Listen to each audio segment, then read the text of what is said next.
next up on the track, we have the hotly anticipated women's 800-metre race. So we'll go through the competitors quickly just as they find their lanes. In lane 1, Caitlin Murdoch. Lane 2, Joanna Cubis. Lane 3, Ellen Schaaf. Lane 4, Abby Delamotte. Lane 5, Georgia Griffiths. Lane 6, Brittany McGowan. Lane 7, Sarah Billings. Lane 8, Sophie O'Sullivan. Lane 9, Heidi Demio. Lane 10, Lucy Luchford.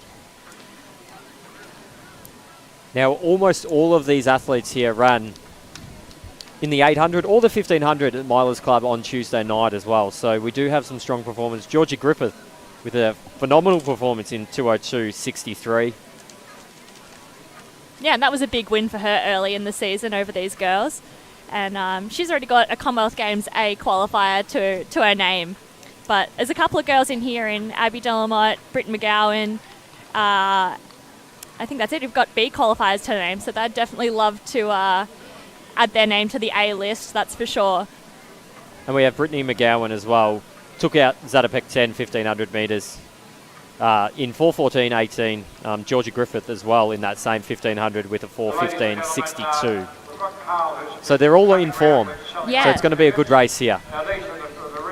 And Sophie O'Sullivan had a huge run in the 1500 at Milers Club the other night.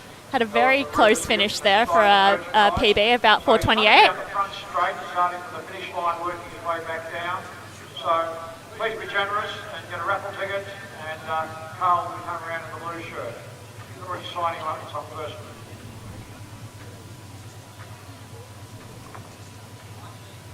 Next event on the track is the women's 800 metres. In lane 1, Caitlin Murdoch. In lane 2... So do you have a tip in this race, Lyndon?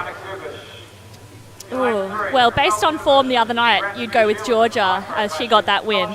But that does leave you to think that the likes of Brittany and Abby would be hungry to get that win back on them. So I think it's going to be really close. I don't think they have an official pacemaker or anything, so it'll depend who takes up the running.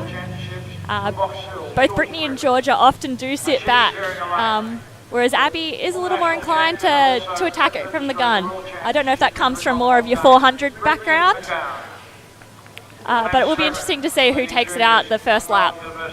And the breeze has calmed down here as well, so we'll see if that plays any role in our front pack runners not having to work as hard as the ones that are tailing off the back of them. So we're just finishing off the announcements in stadium here. We're going to move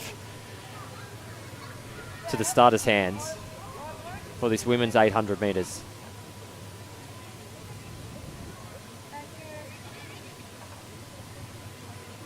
And we've got Georgia and Brittany sharing a lane, who would be your top two going in on time. So it's going to be on from the start. And away. And in this race, large and difficult. Abby Delamotte is working pretty hard to get around to the front there. As is Demio. It's hard to tell who's really gone straight to the front with the stagger, but it does look like Georgia has edged just ahead of Abby Delamotte. Georgia Griffith is running very, very comfortably at the moment.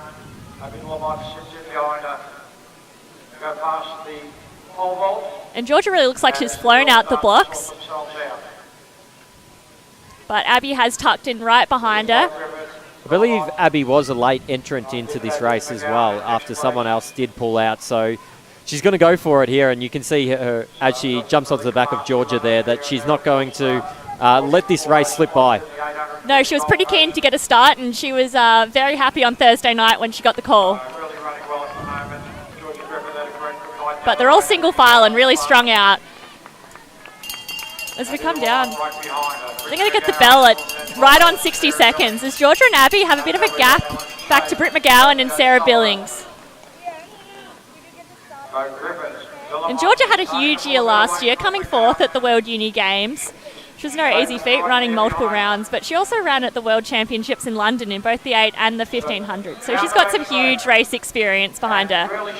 And it's definitely going to come down to Georgia and Abby here as they are bridging a bit of a gap on Brittany just back there. But Abby's definitely going for it there. Strides out. Not sure if she's going to be able to match Georgia's stride here as she is striding away with 150 metres to go. And you would think Georgia does have a little bit more strength with the 1500 background, although Abby does have very, very quick 400 time to her name, so you wouldn't be surprised if she could come through quick at the end. So as we come down to about 50 metres to go here in this women's 800, Georgia Griffith's going to kick all the way through to the end. The clock just ticks over 2 minutes now. A strong performance, 2:02.62 there, unofficial time for Georgia Griffith. A great run. A great run there. A gutsy run as well by Abby De Lamont in second position. And I'm down here with Georgia Griffiths, who's just taken out her second 800 of the week in about a similar time of 2:02. I had a chat to you yesterday and you weren't really sure how you felt about having a second race for the week. Are you happy you came out and had another crack? Yeah, so before I was like, oh no, not again, but I'm really pleased I did it. Yeah, no, it was good. That's really great. And you're the lucky owner of a Commonwealth Games A qualifier, the only one of the women's 8s, which is really exciting. So where does your season take you from here? What's next for Georgia Griffith? So I'm going to up to Falls Creek for 2 and a bit weeks, so that'll be good. Try and get another sore block of training. And yeah, looking forward to some more races next. Yeah. Exciting. And are you going to play with the 1500 again? That was a bit of a new event last year for you, or are you going to stick to the 800? Or just sticking to the 800s this season to make that my focus. Personally, I'm really happy to hear that, so I don't have to race as much. But congratulations tonight, well done, and can't wait to see what happens next year. Thank you, Lyndon.